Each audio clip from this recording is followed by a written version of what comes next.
When I was little, my dad used to tell me, Will, you can pick your friends, and you can pick your nose, but you can't pick your friend's nose. This seemed like a reasonably astute observation to me when I was 8, but it turns out to be incorrect on a few levels. To begin with, you cannot possibly pick your friends, or else I never would have ended up with Tiny Cooper.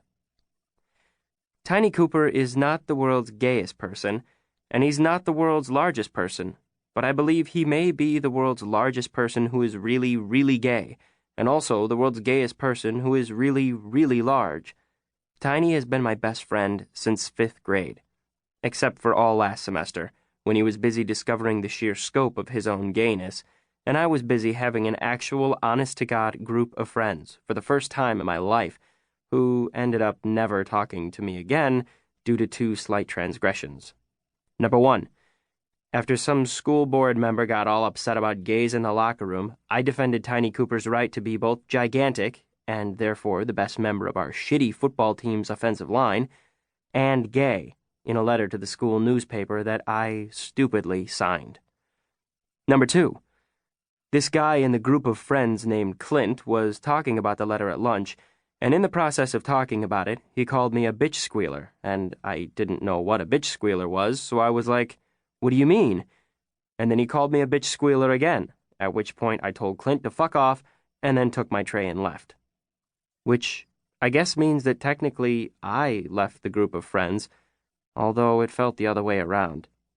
Honestly, none of them ever seemed to like me, but they were around, which isn't nothing. And now they aren't around, leaving me utterly bereft of social peers. Unless you count Tiny, that is, which I suppose I must. And but so, a few weeks after we get back from Christmas break our junior year, I'm sitting in my assigned seat in pre-calc when Tiny waltzes in wearing his jersey tucked into his chinos, even though football season is long over. Every day, Tiny miraculously manages to wedge himself into the chair desk beside mine in pre-calc, and every day, I am amazed he can do it. So Tiny squeezes into his chair. I am duly amazed, and then he turns to me and whispers really loudly because secretly he wants other people to hear. "I'm in love." I roll my eyes because he falls in love every hour on the hour with some poor new boy. They all look the same.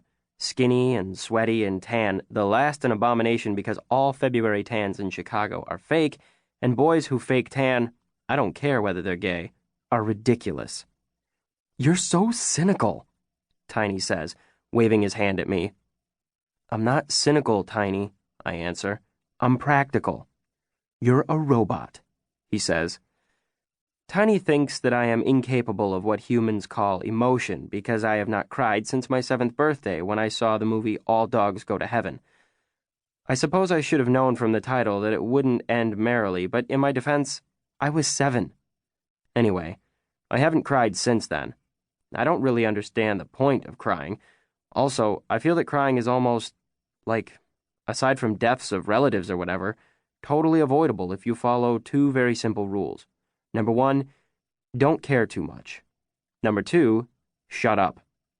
Everything unfortunate that has ever happened to me has stemmed from failure to follow one of the rules. "I know love is real because I feel it," Tiny says. Apparently, class has started without our knowing because Mr. Applebaum, who is ostensibly teaching us pre-calculus, but is mostly teaching me that pain and suffering must be endured stoically, says, "You feel what, Tiny?" "Love," says Tiny. "I feel love." And everyone turns around and either laughs or groans at Tiny, and because I'm sitting next to him and he's my best and only friend, they're laughing and groaning at me, too, which is precisely why I would not choose Tiny Cooper as my friend. He draws too much attention. Also, he has a pathological inability to follow either of my 2 rules. And so he waltzes around, caring too much and ceaselessly talking, and then he's baffled when the world craps on him. And of course, due to sheer proximity, this means the world craps on me, too.